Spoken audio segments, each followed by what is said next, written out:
نبی پاک علیہ الصلاۃ والسلام کی محبت انسان کو کبھی بھی پریشان نہیں ہونے دیتی، الجھنے نہیں دیتی، تازہ دم رکھتا ہے حضور کا پیار۔ شرط یہ ہے کہ محبت صحیح ہو، اصلی ہو، باطن میں ہو۔ یہ آپ کے ذہن کے اندر کبھی بھی کسی بدبو کو نہیں آنے دے گی، طبیعت کو تازہ دم رکھے گی، سکون میں رہیں گے۔ لیکن نبی پاک علیہ السلام کی محبت کے کچھ تقاضے ہیں، ان تقاضوں کو سمجھنا پڑے گا۔ بالخصوص امت اس وقت جس جگہ پہ کھڑی ہے، آپ دیکھیں کہ اتنی بربریت اور اس جیتے جاگتے دیکھتے ماحول میں کہ جس میں ہر چیز کیمرے کی آنکھ دیکھ رہی ہے، اس میں اس قدر زیادہ اسرائیل کی جارحیت، اس کے جواب میں دو تین تازیانے ہیں وہ سمجھنے والے۔ ایک ہے کہ میں کوئی جذباتی بات کروں گا، آپ اس کی تائید کر دیں گے۔ ایک ہے کہ پہلوؤں پر غور کرنے کا وقت ہے کہ اتنے کٹھن ماحول میں بھی اگر مسلم امہ کے لیڈر بیدار نہیں ہو رہے تو آپ کو پس منظر سمجھنا پڑے گا کہ ہم نے نبی پاک کی محبت کے تقاضوں کو نہیں سمجھا۔ حضور سے محبت ہے نا، تو پھر نبی پاک کو تو سادہ طرز زندگی پسند ہے، حضور کو تو پسند نہیں ہے۔ اللہ کے محبوب نے تو دعا مانگ کے فقیری لی اللہ تعالیٰ سے۔ آپ کو پتہ ہے جب بندہ بہت زیادہ آسانیوں میں چلا جاتا ہے، بہت زیادہ اس کے پاس سہولیات ہو جاتی ہے، اس کا مرنے کو دل نہیں کرتا۔ خود نبی پاک علیہ السلام نے فرمایا قیامت کے قریب کافر تم پر جھپٹیں گے جس طرح بھوکے لوگ کھانے پر جھپٹتے ہیں۔ حضور کیوں، ہم تھوڑے ہوں گے؟ فرمایا نہیں، تمہیں دنیا سے محبت ہو جائے گی اور موت تمہیں بری لگے گی۔ اتنے بڑے بڑے بنگلے، عالی شان محلات، کس کا چھوڑ کے مرنے کو جی چاہتا ہے معاذ اللہ۔ نبی پاک کی محبت کا تقاضا سمجھو، ایسا نہیں کہ وہاں دولت آئی نہیں۔ حضور تو فرماتے ہیں کہ اللہ نے خزانوں کی کنجیاں میرے ہاتھ میں رکھ دی ہیں، لیکن میں نے عرض کیا مالک ایک وقت روٹی دینا اور ایک وقت کا فاقہ دینا۔ کنجیاں خزانوں کی اللہ نے دی۔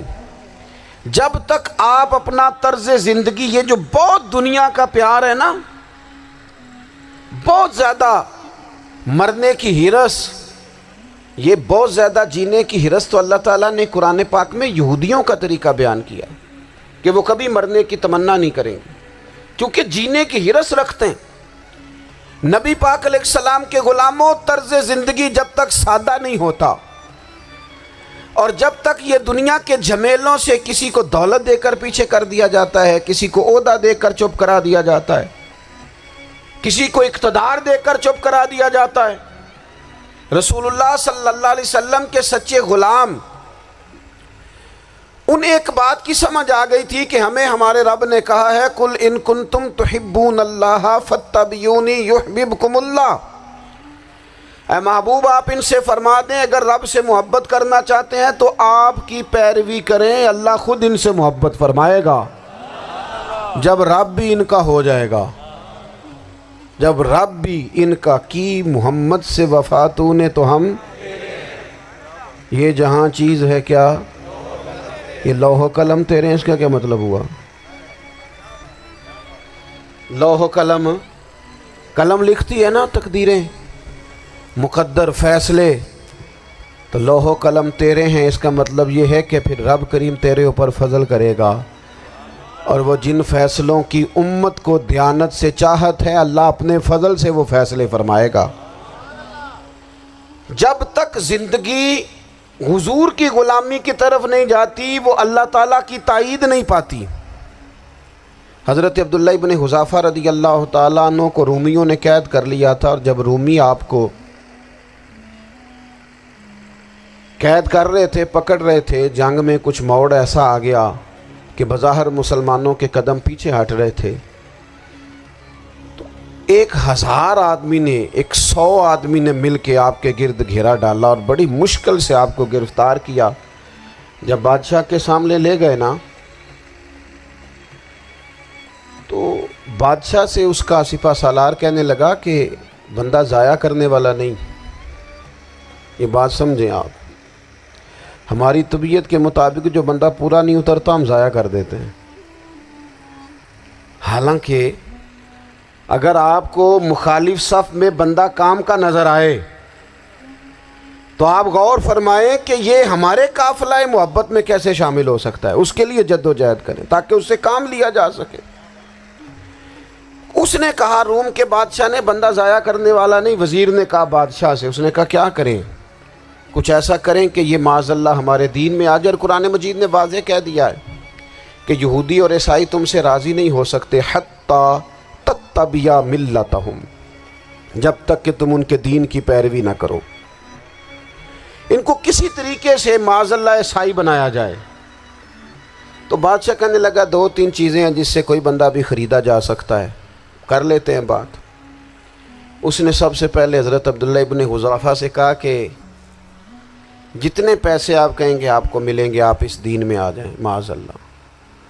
تو حضرت عبداللہ ابن حذافہ نا، کچھ لوگ بڑے سیانے ہوتے ہیں، بردبار ہوتے ہیں، بعض باتوں پر غصہ نہیں کرتے، ہنستے ہیں۔ حضرت عبداللہ ابن حذافہ ہنس پڑے، فرمانے لگے تجھے کس نے بادشاہ بنایا؟ تو بڑا بیوقوف آدمی ہے۔ اس نے کہا کیا مطلب؟ فرمانے لگے نادان، میں تو تلوار لے کے میدان میں آیا ہوں، مجھے دولت کمانی ہوتی میں تجارت کرتا، میں تجارت نہیں کر رہا، میں تو شہادت کے لیے نکلا ہوا ہوں، اور تو مجھے کہہ رہا ہے پیسے لے لے، کو عقل کی بات کر۔ اس نے دوسری بات کی، اس نے کہا کہ میں بادشاہ ہوں، میرے نیچے جتنے بھی عہدے ہیں، وزیر، مشیر، وزیر خزانہ، جو آپ عہدہ کہیں گے آپ کو دے دیا جائے گا، آپ اس طرف آ جائیں۔ تو حضرت عبداللہ ابن حذافہ کہنے لگے پھر کہتا ہوں تو بڑا نادان ہے۔ فرمانے لگے میں حضور کا صحابی ہوں، اور صحابی ہونے سے بڑا عہدہ دنیا میں ہے ہی کوئی نہیں۔ صحابہ وہ صحابہ جن کی ہر صبح عید ہوتی تھی، خدا کا قرب حاصل تھا، نبی کی دید ہوتی تھی۔ کہا تو مجھے لالچ دے رہا ہے۔ اب انہوں نے ایک نئی چال چلی۔ وزیر کہنے لگا کہ میں ایک اور طرح سے معاذ اللہ کوشش کرتا ہوں پگھلا دینے کی۔ آپ اندر کمرے میں قید تھے تو وہاں ایک خاتون کو بنا سنوار کر بھیج دیا گیا۔ دوستو یاد رکھنا، تگڑا اور مضبوط جوان پتہ کون ہوتا ہے؟ جس کی نظریں پوری طرح اس کے کنٹرول میں ہوں۔ یہ علامت جوانی ہے۔ جس آدمی کا پوری طرح، 2 لوگ دنیا میں کبھی کوئی کارنامہ سر انجام نہیں دے سکتے، ایک جو حرام کھاتا ہو، ایک جس کی نظر ناپاک ہو۔ محمد بن قاسم جب یہاں آئے تھے نا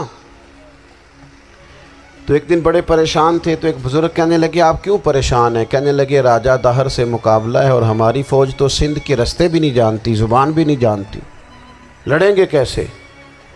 2-4 دن کے بعد ان بزرگوں کی دوبارہ محمد بن قاسم سے ملاقات ہوئی تو بڑے خوش تھے۔ کہا اب آپ کیوں خوش ہیں؟ کہنے لگے وہ میرا مقابلہ نہیں کر سکتا، میں نے تحقیق کر لی ہے۔ کہا کیوں؟ کہنے لگے نظر کا گندہ ہے، اور جو نظر کے گندے ہوتے ہیں وہ میدانوں میں ٹھہرا نہیں کرتے۔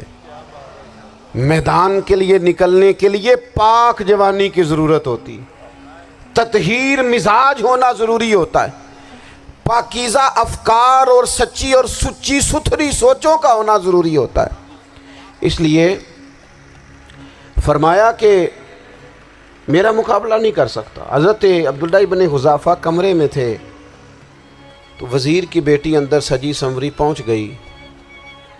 جیسے ہی آپ نے اس کفر کی چال کو دیکھا تو تیمم کر کے نفل شروع کیے۔ وہ ساری رات بیٹھی رہی، رب کا بندہ ساری رات عبادت کرتا رہا۔ عبادت بڑا سہارا ہے، مصلی بڑا سہارا ہے اللہ کے بندوں۔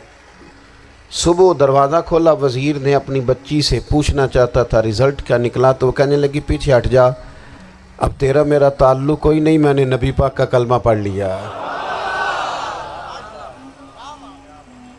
اس نے کہا میں نے بھی زمانہ دیکھا ہے، پر یہ کیا لوگ ہیں، کستوری کے بنے ہوئے، سندل سے دھلے ہوئے، کہ میں ساری رات کمرے میں رہی اور 100 اور 1000 آدمی جس جوان کا مقابلہ نہ کر سکے، اتنا طاقتور جوان کمرے میں رہا اور اسے نظر اٹھا کے نہ دیکھا۔ او کچا رنگ للاری والا جڑا چڑھدا تے لیندا رہندا ہے، اے عشق تیرے دا رنگ محمد چڑھیا پھر نہیں لیندا۔ سبحان اللہ۔ میں کہا ایک دفعہ نظر اٹھا کے نہیں دیکھا؟ کمال ہو گئی، اتنے بڑے لوگ، اتنی بڑی سعادت مندی، فیروز بختی، معاملہ فہمی، حد ہو گئی۔ اللہ اکبر۔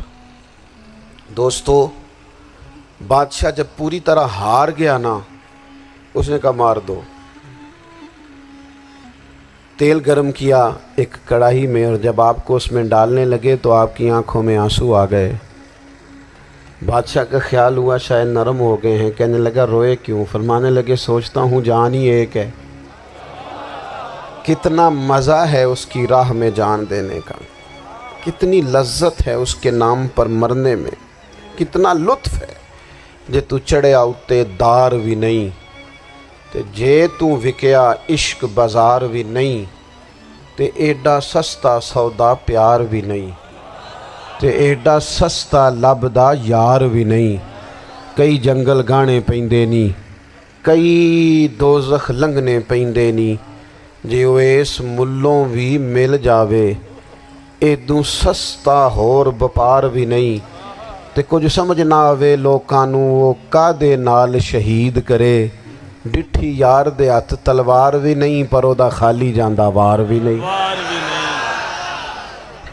کہنے لگے ایک جان ہے نا، تو دل کرتا ہے ہزاروں ہوتی تو ایک ایک کر کے محبوب کے نام پہ قربان کرتا، جب میرے پاس ہے ہی ایک، کروں کیا؟ حضرت عبداللہ ابن حذافہ رضی اللہ تعالیٰ عنہ جب روئے اور بادشاہ نے یہ بات سنی تو بادشاہ اٹھ کے کھڑا ہو گیا، سارے وزیروں مشیروں کو کہنے لگا تم نے کہا تھا نا بندہ ضائع کرنے والا نہیں، یہ بھی ضائع کرنے والا نہیں۔ کہنے لگا میرا ماتھا چومو، تم جیسے لوگوں کو قتل نہیں کرنا چاہیے، آزاد کرنا چاہیے۔ عزیز اپنی زندگی سے نا یہ بہت زیادہ ہرس، ہوس، طمع، اور یہ کسی بات کی بھی ہو، ہرس صرف پیسوں کی نہیں ہوتی ہے، شہرت کی بھی ہوتی ہے،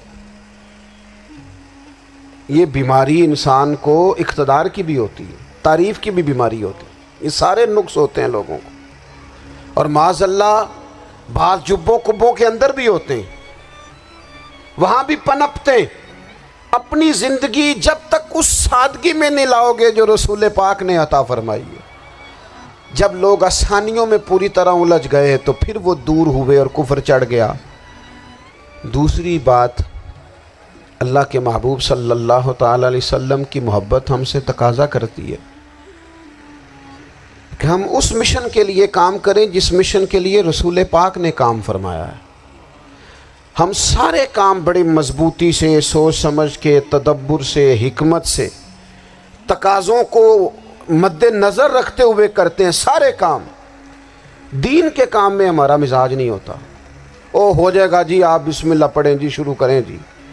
آپ تقاضوں کو سمجھیں، چیزوں کو دبائیں نہیں، چیزوں پر غور کریں۔ کسی کے ذہن کی سطح پر سوال ابھرتا ہے، اس کا تسلی بخش جواب دیں۔ اپنی زندگی میں دین کے کام کے لیے اپنے آپ کو وقف کریں، اور دین کے کام کے بہت سارے پہلو ہیں۔ ہزاروں لوگوں کو قرآن پاک ٹھیک پڑھنا نہیں آتا، ہزارہا لوگ ہیں جو قرآن مجید کے مطالب سے آگاہ نہیں ہیں، دین کی بنیادی ضروریات سے لوگ نابلد ہیں۔ میں آپ کو کس طرح یہ بات سمجھاؤں کہ ہزاروں کی تعداد میں طلاقیں اس لیے ہوتی ہیں کہ مردوں کو طلاق کے مسئلے نہیں آتے، انہیں پتہ نہیں ہے کہ مجھے حقوق زوجین کے معاملے میں کیسے چلنا ہے۔ ڈھیر سارے گھروں میں تباہی اس لیے ہے کہ تربیت اولاد کا دینی منہج ہمیں نہیں پتہ۔ اپنا حصہ ملائیں دین کے کام میں۔ ایک آدمی کو اگر تو نمازی کرنے میں کامیاب ہو گیا، تیری زندگی بدل گئی۔ وہ دین بیزار لوگ جو ہمارے بیچ بیٹھ کے ہماری نوجوان نسل کو پگڑی اور داڑھی کا نام لے کے بنیادی طور پر دین سے دور کرتے ہیں، ایسے نوجوانوں کو دین کا پیغام محبت دے کر دین کے قریب کرنا ہماری ڈیوٹیوں کا حصہ ہے۔ ہمیں ذمہ داری کا احساس کرنا پڑے گا، ہمیں یہ خاص قدم اٹھانا پڑے گا، توجہ دینی پڑے گی۔ مساجد، مدارس، میں آپ سے عرض کروں، اتنی ڈٹ کے مخالفت ہوتی ہے نا مدرسوں کی، اتنی ڈٹ کے۔ میں ادارہ چلاتا ہوں، اس کے چلانے میں جو مشکلات ہیں وہ تو ہم بتا نہیں سکتے آپ کو، اس لیے کہ میری قوم، میرا اس قوم سے تعلق ہے جو نعت خواں امیر کرنا چاہتی ہے۔ مدرسے نہیں. ہاں نقیب خطیب پیدا کرنا چاہتی ہے, شعر و شاعری کی زندگی کو پروان چڑھانا چاہتی ہے. فقط ہمارا ان لوگوں سے تعلق ہے جو لاکھوں کروڑوں روپیہ محافل پہ لگائیں گے, اور قاری صاحب بیچارے اگر مسجد کا کوئی ہونے والا کام کسی وقت بتا دیں گے تو وہ بڑی مشکل آ جائے گی ان کے لیے. یہ کیسے ہو سکتا ہے, آپ نے یہ ڈیوٹی بتا دی. مدارس اور جتنا اہم رول دین کو پھیلانے میں مدارس اسلامیہ کا ہے, اتنی زبردست. لوگوں کا خیال ہوتا ہے میری طرح کے لوگ شاید کام کرتے ہیں, ڈیوٹی کرتے ہیں. یہ 10-15 لوگ آپ کو نظر آتے ہیں جو آپ کو کہیں میڈیا پر یا ادھر ادھر ڈیوٹی کرتے, مخلص لوگ اپنی جگہ پہ, وہ بھی بڑا ہی کام کر رہے ہیں, جو میڈیا پہ آ کے بھی اخلاص سے اور درد دل سے کو دین کی, ان کی بھی کسی بات کی حوصلہ شکنی نہیں. لیکن ہزارہا اساتذہ جو مدارس میں بیٹھ کے پڑھاتے ہیں, جنہوں نے وہ سارے لوگ تیار, آپ سمجھ نہیں سکتے کتنا بڑا کام. حفظ کا استاد جو ہوتا ہے نا, اس کی ڈیوٹی 24 گھنٹے ہوتی ہے, فجر سے پہلے, اور اس نے بچوں کو اٹھانا ہے. تنخواہ تو ہم انہیں دینا نہیں نہ چاہتے جی, تنخواہ نہیں دئی دی انہوں نے. ہمیں مولوی امیر نہ ہو جانا, مولوی نو تے سوٹ بھی 27ویں والی رات دے ہے تاکہ کدھر سوان کے عید والے دن پا نہ لوے, کیونکہ 27ویں تو بعد تے درزی پھڑتا ہی کوئی نہیں. کیوں حضرت, ایسے ہی ہے نا, اس وقت تو نہیں نہ لیتا. تو ہم چاہتے ہیں مولوی ہماری مرضی کے ہماری طرح کا سوٹ نہ پہن لے. مدارس کی مضبوطی آپ یہ دیکھ لیں, یہ صلاح الدین ایوبی کا تعلق بھلا کس چیز سے تھا؟ غوث اعظم کے مدرسے سے. حضور غوث اعظم کے مریدوں کی جماعت اس کے ساتھ شامل تھی. کون لوگ تھے جنہوں نے مدارس سے فیض پایا؟ رازی اور غزالی, حضور غوث اعظم, خواجہ اجمیر, یہ سب لوگ مدارس کے لوگ ہیں. کمزوریاں ہیں, غلطیاں ہیں, بہت ساری چیزوں کی اصلاح کی ضرورت ہے, لیکن یہ دین کا بہت بڑا قلعہ ہوتا ہے مدرسہ. لیکن اس کی مخالفت کی جاتی ہے. مجھے بتائیے, اگر مدرسوں میں کمزوریاں ہیں تو کالجوں یونیورسٹیوں میں نہیں ہیں؟ ہم نے کبھی مخالفت کی ہے بند کر دو سارے؟ لیکن لوگوں کا جب خیال آتا ہے, جب ہمارے ایک سابقہ وزیر صاحب تھے, سر راہ کسی دعوت میں میری ان سے ملاقات ہو گئی, تو انہوں نے کہا مدرسوں کا کردار کیا ہے آج کے ماحول میں؟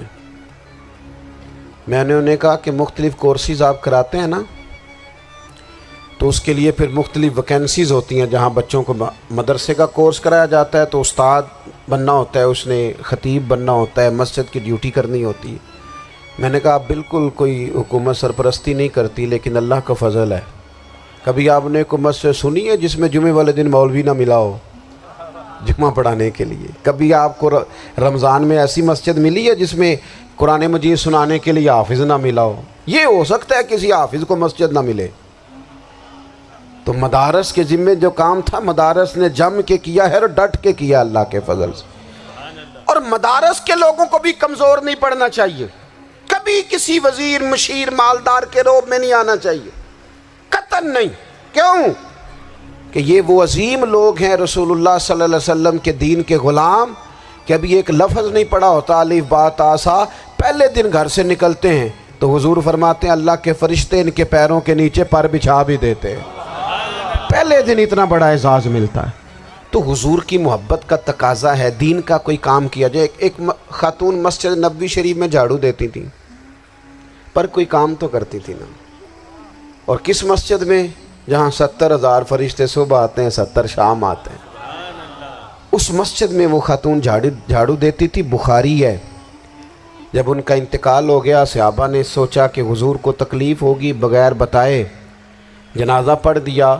حضور صبح تشریف لائے, تازی قبر دیکھی, اور محبوب وہ ہیں جو فرش پہ کھڑے ہو کے عرش کی خبریں دیتے ہیں. نبی پاک علیہ الصلوۃ والسلام نے فرمایا کہ مجھے اطلاع کیوں نہیں دی اس کے انتقال کی؟ یہ کرم دیکھو, کوئی ڈیوٹی تو کرتی تھی نا یار, پر خلوص سے, پر پیار سے, پر اللہ کو راضی کرنے کے لیے, پر درد دل سے. اور دین کی ڈیوٹیاں کرنے والے دوستو سنو, حضور صبح آئے, قبر کو دیکھ کر فرمایا مجھے کیوں نہیں بتایا؟ یا رسول اللہ آپ کو تکلیف دینا مناسب نہ جانا؟ تو قبر پہ کھڑے ہو کے حضور نے فرمایا صف بناؤ, میں دوبارہ جنازہ پڑھاؤں گا. صف بناؤ, میں دوبارہ جنازہ پڑھاؤں گا. کوئی ڈیوٹی تو. تیسرا تقاضا حضور کی محبت کا سمجھو، میں بس بڑی جلدی بات سمیٹنے لگا ہوں۔ حضور کی امت سے پیار کرو، یہ نبی پاک کی محبت کا تقاضا ہے۔ حضور اس بندے سے بڑے راضی ہوتے ہیں جو حضور کی امت سے پیار کرتا ہے۔ آپ کو پتہ ہے حضرت جبریل امین علیہ السلام نے معراج کی رات حضور علیہ السلام سے عرض کی تھی کہ اللہ کی بارگاہ میں عرض کیجئے گا میری بھی ڈیوٹی لگ جائے آپ کی امت کے ساتھ محبت کرنے پر۔ تو یہ کیوں کہا تھا انہوں نے؟ علماء نے لکھا اس لیے کہا تھا کہ حضرت جبریل بھی جانتے ہیں کہ حضور کی امت سے محبت کی بات کی جائے نا تو نبی پاک راضی ہوتے ہیں۔ امت سے پیار کرو گے نا، امت سے ایک صرف بات کا خیال رکھنا، عقیدہ برا ہو تو بات دوسری ہے، ورنہ میرے محبوب کی امت کا ایک ایک شخص جو مدینے والے کا کلمہ پڑھتا ہے، جو حضور کا غلام ہے، اس کے بارے میں اپنے دل میں گنجائش رکھنا، پیار رکھنا، وارفتگی رکھنا۔ اور دوستو یہاں لوگ کس طرح گروہوں کو، جماعتوں کو سپورٹ کرتے ہیں۔ نبی پاک نے اس امت کی کثرت پر فخر بیان کیا اور حضور فرمانے لگے 120 صفیں جنتیوں کی ہوں گی، قیامت میں 80 صفیں صرف میری امت کی ہوں گی۔ میں کثرت امت پر فخر کروں گا۔ ان لوگوں سے پیار کرنا ہے، ان کے دکھ درد کو سمجھنا ہے۔ پتہ ہے آج کیا ہوتا ہے؟ آج ہمیں نا مختلف چھوٹے چھوٹے ملکوں میں بانٹ دیا گیا، تو ہم کسی دوسرے مسلمان بھائی کا درد نہیں محسوس کرتے، ہم گھروں میں نہیں محسوس کرتے۔ پڑوسی پر ظلم ہو رہا ہو تو ہم کہنے پتر ساڈا نہیں مسئلہ، یہ مسئلہ ہے، تینوں کی لگے۔ حالانکہ پڑوسی کی آگ اس لیے بھی کسی وقت بجھا دینی چاہیے کہ پڑوسی کی نہ بجھائی جائے تو اپنا گھر بھی زاد میں آ جاتا۔ آج امت مسلمہ سے ہمیں بس لگا دیا گیا اپنے حصے کی روٹی کماؤ، اپنے حصے کی کوٹھی بناؤ، اپنے حصے کی گاڑی خریدو، اپنے حصے کا کام کرو۔ امت کا درد، امت کی بات، وحدت امت کا تصور، امت کا دوبارہ سے وہ شان ارسل رسولہ بالہدی ودین الحق لیظہرہ علی الدین کلہ، وہ تصور کب ہوگا؟ اس وقت ہوگا جب ہم بات امت کی کریں گے۔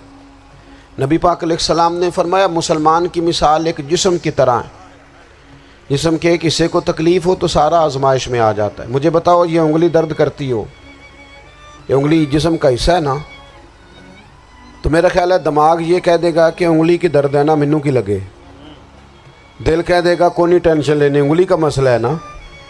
ایسا نہیں ہوتا، بلکہ جب انگلی میں درد ہوتی ہے تو دماغ منصوبہ بندی کرتا ہے کہ اس کا علاج کیسے ہو سکتا ہے، دل پریشان ہوتا ہے، پیر چل کے جاتے ہیں، ہاتھ وہ دوائی وصول کرتے ہیں، دانت اسے چبا کر، حلق اسے نگل کر، معدہ اسے ذخیرہ کر کے جسم میں پھیلاتا ہے، پھر جا کے انگلی شفا پذیر ہوتی ہے۔ ایک حصے کو درد ہو تو سارا حصہ کام پہ لگ جاتا ہے۔ اسرائیل اگر تکلیف دے رہا ہے فلسطینیوں کو تو ہونا چاہیے تھا نا بعض مسلمان حکمرانوں کو نیند نہ آتی، وہ درد دل محسوس کرتے۔ ہونا چاہیے تھا نا کہ بعض لوگ یہاں ہم کیا کرتے ہیں بھلا بیٹھ کے، اب تو مجھے بعض چیزوں سے کوفت بھی ہونے لگا، ہم دیتے ہیں بیان، مذمت۔ آپ کے بیان دینے سے کیا ہوگا؟ فلانے نے بھی بیان دے دیا، فلانے نے بھی کلپ دے دیا، یہ کیا کر رہے ہیں؟ یہ تو آپ زندہ رہنا چاہتے ہیں۔ وہ جس طرح آج کل ہمارے ہاں بہت ساری چونکہ جماعتیں ہیں تو کشمیر ڈے آتا ہے نا تو مل کے ریلی نہیں نکالی جا سکتی، سوال نہیں پیدا ہوتا، کیونکہ ہمیں جماعتوں کو زندہ رکھنا ہے۔ اس جماعت کی خبر الگ لگنی چاہیے، اس جماعت کی خبر الگ، تو ایسے کوئی انقلاب آئے گا؟ یاد رکھنا امت کو پوری کو ایک طاقتور آواز بننا پڑے گا، ہمیں تھوڑا تھوڑا اوپر اٹھ کے سوچنا پڑے گا۔ خدا را اللہ تعالیٰ مجھے معاف کرے اگر کوئی بات میں ستی کر رہا ہوں، دل کی گہرائی سے عرض کرتا ہوں اب تو بڑا سخت وقت آ گیا۔ اب چونکہ اب تو کیمرے کی آنکھ آئی ہے تو وہ زخمی بچے دیکھے نہیں جاتے، وہ تڑپتی مائیں دیکھی نہیں جاتی، وہ سسکتی اور آواز دیتی بیٹیاں سنی نہیں جاتی۔ وہ آوازیں ایسی ہیں جیسے وہ رات کے سناٹوں میں چیخیں بن کے لوگوں کو جگایا کریں گی۔ خدا را کچھ جرم ایسے ہوتے ہیں جن کی سزائیں بڑی سخت ہوتی ہیں، جن کی معافی بڑی مشکل سے ہوتی ہے۔ اپنے اندر جذبہ ایمانی پیدا کریں۔ اور میرے دوستو، بستر پر بھی تو لوگ ماری جایا کرتے ہیں نا۔ اپنی زندگی رسول اللہ صلی اللہ علیہ وسلم کے دین کے نام کرو۔ جذبہ جہاد، شوق شہادت اور عشق رسول، یہ عناصر ہیں جو امت مسلمہ کو پیروں پر کھڑا کریں گے۔ 2 منٹ کے لیے سوچو، امت اگر اسی طرح کٹتی رہی، پریشان رہی، دکھتی رہی، اور باری باری کر کے، اقبال نے کیا کہا تھا؟ اس نے کہا تھا وطنوں میں، انہوں نے کہا تھا کہ ان تازہ خداؤں میں بڑا سب سے وطن ہے، جو پیرہن اس کا ہے وہ مذہب کا کفن ہے۔ تو اقبال ہم کیا کریں؟ کہنے لگے بازو تیرا توحید کی قوت سے قوی ہے، اسلام تیرا دیس ہے، کیونکہ تو مصطفی ہے۔ تو بحیثیت مسلمان سوچنا شروع کر، بحیثیت مسلمان، اور یوں تو سید بھی ہو، مرزا بھی ہو، افغان بھی ہو، تم سبھی کچھ ہو، بتاؤ کہ مسلمان بھی ہو۔ تمہارے اندر کہیں سے کوئی مومن بھی بولتا ہے کہ نہیں؟ علاقائی تعصبات اور ملکی سرحدوں میں قید ہو جانے والوں، تم ایک نبی کی امت ہو۔ کیوں نہیں سمجھتے کہ جب کشمیر کی بیٹی روتی ہے تو مدینے والے محبوب پاک علیہ السلام کی امت کی بیٹی روتی ہے، جب فلسطین کی بیٹی روتی ہے تو امت کی بیٹیاں روتی۔ خدا را کچھ درد دل اپنی طبیعت میں پیدا کریں۔ میں حکمرانوں کی بات نہیں کرتا، میں تو عام لوگوں سے ایسے تبصرے سنتا ہوں جو نہیں کرنے چاہیے۔ وہ نہیں جی نہیں، دوسرا رخ بھی دیکھو، عام آدمی اٹھ کے، عام لوگ بھی یہ خطرناک سوچیں اور ان سے خوفناک نتائج برآمد ہوں گے۔ تو 3 باتیں میں نے آپ کی خدمت میں عرض کی ہیں۔ ایک تو کوشش کریں اپنی زندگی کے اندر کہ زندگی کو سادہ کریں۔ پیسہ ضرور کمائیں، لیکن پیسے سے پیار نہ کرو، پیار تو مدینے والے رسول سے کرنا۔ دولتیں، ہرس، ہوس، طمع، ان سے باہر آؤ۔ اور دوسری گزارش آپ کی خدمت میں یہ عرض کی ہے، کچھ نہ کچھ دین کا کام، اور اس میں بھی شہرتوں سے بچتے ہوئے، تصویروں سے بچتے ہوئے۔ میں ہر محفل میں شاید کہتا ہوں میری فوٹو آ رہی ہے اور لائیو آ رہا ہے اور فلاں ہو رہا ہے، لیکن اس محفل کا خوبصورت انسان وہ ہے جو سب سے پیچھے بیٹھا ہے۔ وہ کسی فوٹو کے لیے نہیں آیا۔ اور میں ڈھیر سارے لوگ دیکھ رہا ہوں، یہ جو آگے بیٹھ جاتے ہیں بعض اوقات 5، 7، 10 لوگ، یہ بڑی تصویر سازی کرتے ہیں، لیکن جو پیچھے بیٹھے ہوتے ہیں ان کی کوئی فوٹو نہیں آتی۔ اور میں نے بہت سارے لوگوں کو دیکھا ہے کبھی موبائل کو ہاتھ بھی نہیں لگاتے، لیکن جن کے لیے آئے ہیں انہیں تو پتہ ہے نا کون کون آیا ہے۔ اور کچھ دین کے لیے کریں۔ اور تیسری گزارش آپ کی خدمت میں یہ ہے کہ امت بن کر بھی ضرور سوچیں اور امت کے دکھوں کا مداوع بھی کریں، اور امت مسلمہ کا درد بھی اپنے سینے میں ضرور محسوس کریں۔ اللہ تعالی ہماری اس بزم کو۔ یہ ایک بات اور سن لیں جی، نبی پاک علیہ الصلوۃ والسلام نے ارشاد فرمایا، لائیں جی، حضور سید عالم علیہ الصلوۃ والسلام نے ارشاد فرمایا کہ جب تک بندہ اللہ کے بندوں کی مدد میں رہتا ہے نا، اللہ بھی اس کی مدد کرتا رہتا ہے۔ یعنی اگر آپ امت کے لیے سوچتے ہیں، کوئی امت کے لیے فکر پیدا کرتے ہیں، کچھ امت کی سوچیں لاتے ہیں، تو اللہ بھی مدد فرمائے گا۔ اور یہ بات اچھی طرح یاد رکھیں، جب بھی بندہ کوئی ایسا کام کرتا ہے نا جو خالص اللہ کی رضا کے لیے ہو، تو رب کی مدد ضرور آتی ہے۔ وَلَقَدْ نَصَرَكُمُ اللَّهُ بِبَدْرٍ وَأَنْتُمْ أَذِلَّةٌ۔ تو یہ کام کریں گے تو اللہ کی مدد بھی آئے گی۔ اللہ توفیق عطا فرمائے۔ وَمَا عَلَيْنَا إِلَّا الْبَلَاغُ۔ حضور کے ساتھ امت کا رشتہ بڑا حساس ہے، اس میں احساس ہونا چاہیے، احساس۔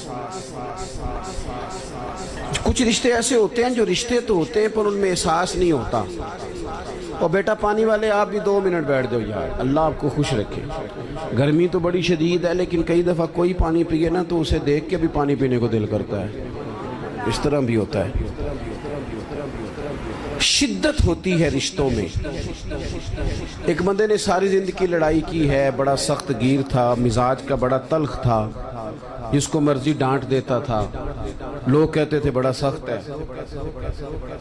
لیکن پھر ایک دن نا اس کی شادی ہو گئی اور اس نے اپنے بچے کو تھپڑ مارا۔ پہلے بڑا لڑاکا تھا، لڑائیاں کرتا تھا، لیکن اپنے بچے کو تھپڑ مار کے نا بڑی سخت غلطی کی، بچے نے مارا، لیکن ابا اس کو تھپڑ مار کے تو ساتھ والے کمرے میں جا کے رونے لگ گیا ہے۔ اس سے پوچھو تو روز لڑتا تھا، کبھی نہیں رویا، آج کیوں لڑتا ہے؟ تو کہتا ہے پہلے کسی سے لڑتا تھا نا، یہ اپنا خون ہے نا۔ اس نے یہ کچھ رشتوں میں، اور میرے بھائی بڑے لوگوں کو بندہ روز ڈیل کرتا ہے، جو بندہ کہیں بیٹھا ہے بڑی باتیں سنتا ہے، اور بڑے بندوں کو وہ لیکچر دیتا ہے، سمجھاتا ہے، لیکن اپنی بیٹی کبھی اپنے سسرال سے فون کرے نا باپ کو رات کو، اور وہ دکھ کوئی بھی نہ سنائے، بس ذرا صحیح بولے نا، اس کے لفظوں سے لگے کہ بیٹی پریشان ہے، تو ابا جی کو نیند کوئی نہیں آتی ساری رات۔ اسے کو یار تجھے کیا ہوا؟ کہتا یہ محبت کی شدت ہے۔ جب تک وہ محبت میں شدت ہوتی نہیں، وہ محبت ہی نہیں ہوتی۔ محبت انسان کو اندھا بہرا گونگا کر دیتی ہے، حدیث پاک میں موجود ہے۔ ہمیں ہمارے رب نے آسانی کر دی، فرمایا تمہیں ساری محبتوں سے بچایا ہے، اور اگر تم محبت لینا ہی چاہتے ہو تو قل ان کنتم تحبون اللہ فاتبعونی یحببکم اللہ، اگر محبت کا حصول چاہتے ہو تو مدینے والے کی غلامی کرو، یحببکم اللہ، اللہ تمہیں محبوب بنا لے گا۔ حضور کی محبت اصل دین ہے، روح دین ہے۔ پیار ہو جائے تو کام آسان ہو جاتا ہے، محبت نہ ہو تو چیزیں آسان ہیں۔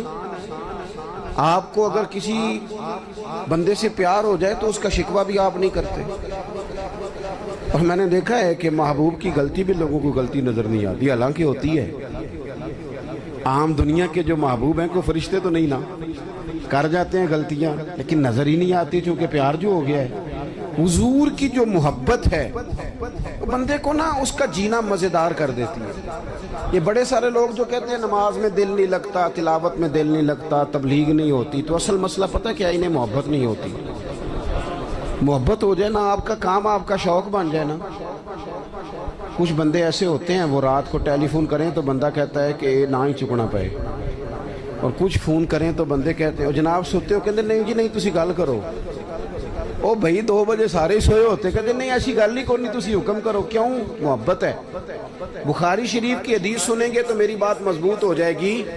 نبی پاک علیہ السلام نے فرمایا اگر تم چاہتے ہو نا تمہیں ایمان کی حلاوت نصیب ہو جائے، تمہیں مومن ہونے کا مزہ آئے، جوانوں سنو میں کیا کہہ رہا ہوں، حضور فرماتے ہیں اگر تم چاہتے ہو کہ تمہیں مومن ہونے کا، بولو مومن ہونے کا، ایک بندہ روٹی کھاتا ہے تو پیٹ بھرتا ہے، ایک روٹی کھاتا ہے تو بعد میں کہتا ہے مزہ بڑا آیا۔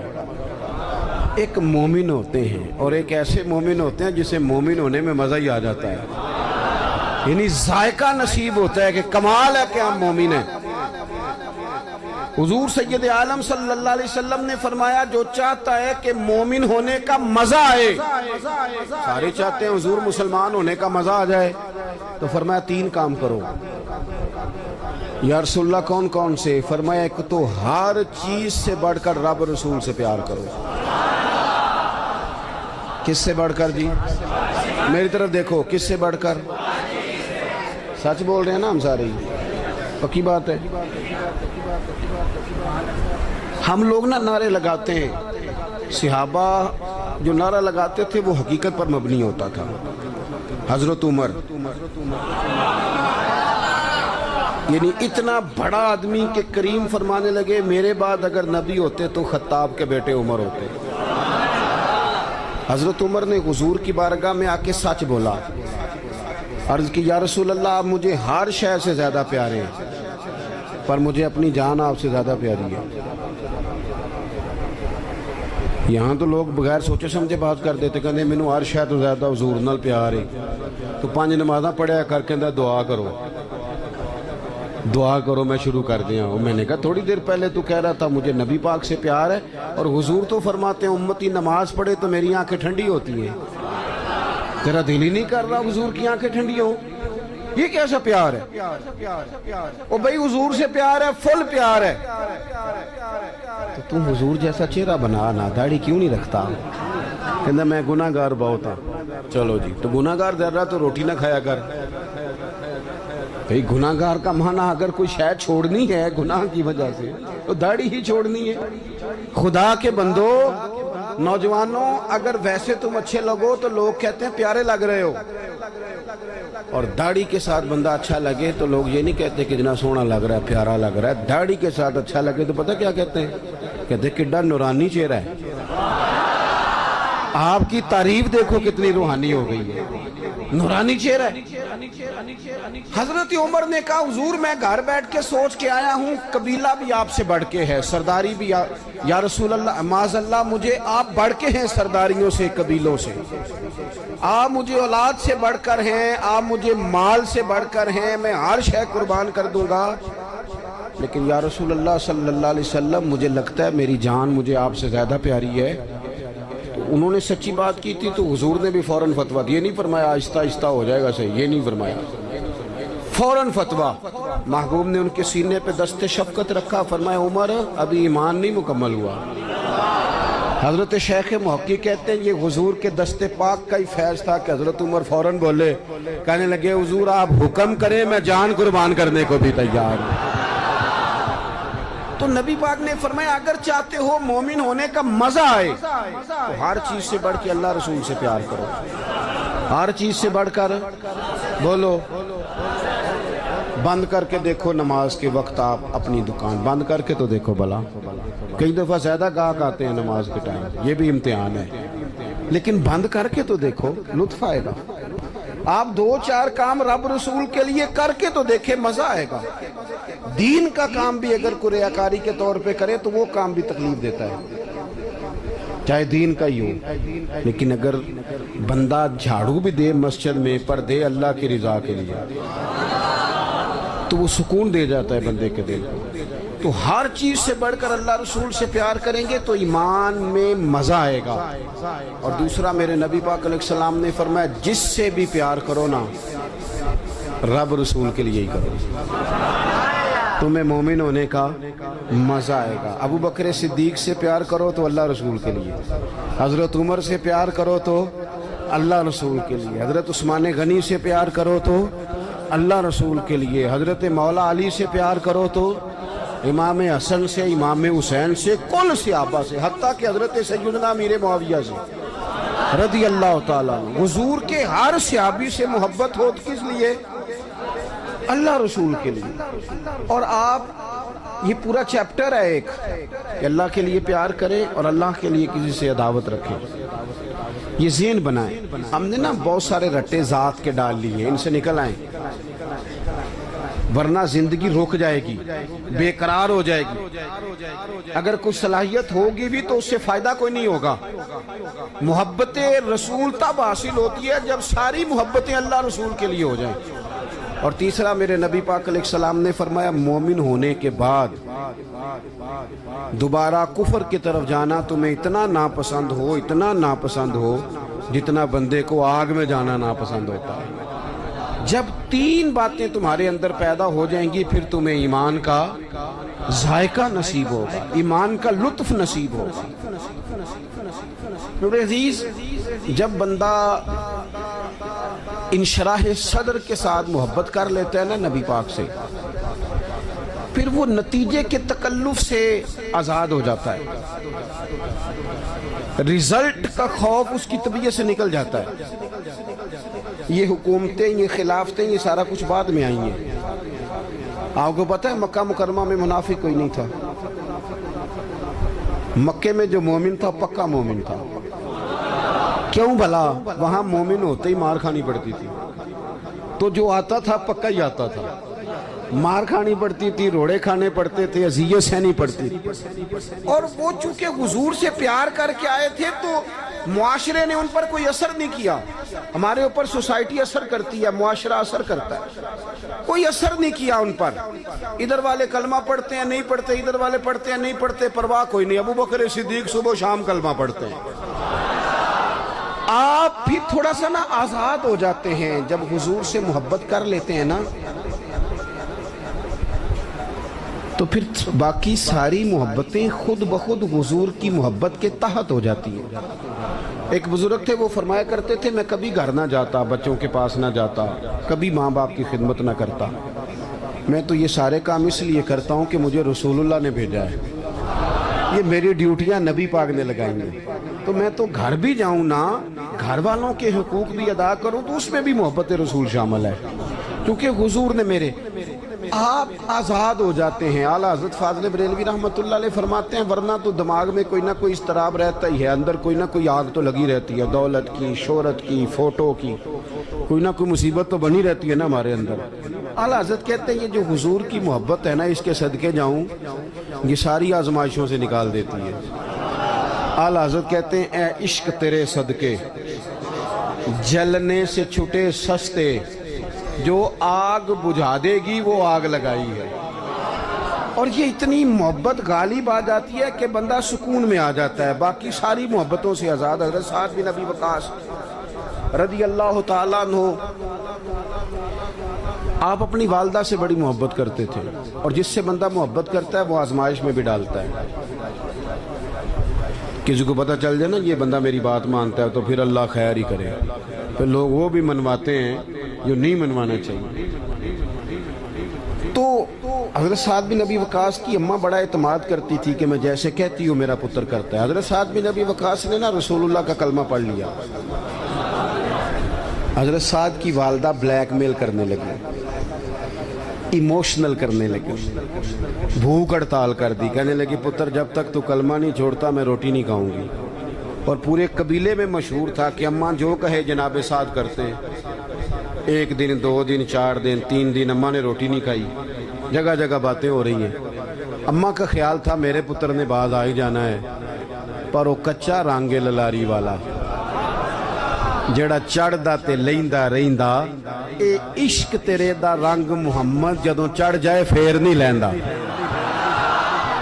حضرت سعد رضی اللہ تعالیٰ عنہ گھر آئے، اب چوکوں چوراہوں میں باتیں ہوتی تھی، گھر تشریف لائے تو گھر آ کے اپنی والدہ سے کہنے لگے، قریب کھڑے ہو کے کہنے لگے اماں تو نے کی ہوئی ہے بھوک ہڑتال اور باتیں کر رہا ہے سارا علاقہ، میں تیرا پتر ہوں، مجھے سب سے زیادہ تو جانتی ہے، تو کہتی ہے میں روٹی نہیں کھاؤں گی اور مر جاؤں گی، تجھے پتہ ہے زندگی بھر جو تو نے کہا میں نے کیا۔ اب حالات بدل گئے ہیں، اب غلامی ہے رسول اللہ کی۔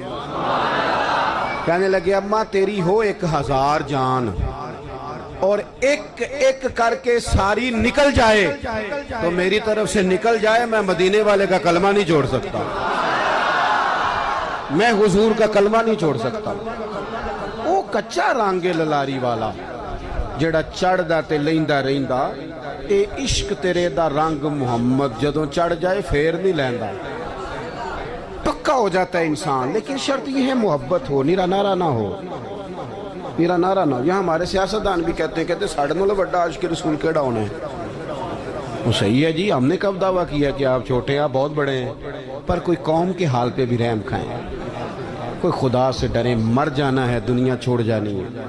بڑے بڑے چلے گئے، پر ظالموں تم نے جو اس ملت کا حال کر دیا ہے، اور لوگوں کو ذہنی طور پر تم نے جس انتشار کا شکار کیا، میری ملت الجھ گئی ہے، پریشان ہے، لوگ سمجھ نہیں آتی کدھر جائیں، ایسے جیسے بے ہنگم کر دیا، قوم کو الجھا کے رکھ دیا سیاسی فرقہ واریت نے۔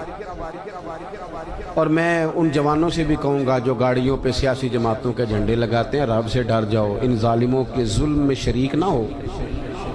یہ جو اس سے پچھلی حکومت تھی وہ بھی کہتی تھی نا پچھلوں نے بیڑا گرک کیا ہے، تو یہ جو آئیں یہ کیا کہہ رہے ہیں، اللہ ہی بہتر جانے۔ تو ہم سے اگر پوچھیں تو آپ سب نے مل کے بیڑا گرک کیا، سب نے، نہ ادھر ادھر کی تو بات کر، یہ بتا کہ قافلہ کیوں لٹا، مجھے رہزنوں سے غرض نہیں، تیری رہبری کا سوال ہے۔ بس میں نے زیادہ باتیں نہیں کرنی، میں آپ کی کیفیت دیکھ رہا ہوں شدت گرمی کی، آپ میری بات پر غور کریں۔ جب یہ پیار پکا ہو جائے حضور سے، جب یہ محبت غلبہ کر لے، پھر تھوڑے پیسوں پہ بھی بندہ زندگی گزار لیتا ہے۔ یہ علماء مشائخ کے پاس جو دولت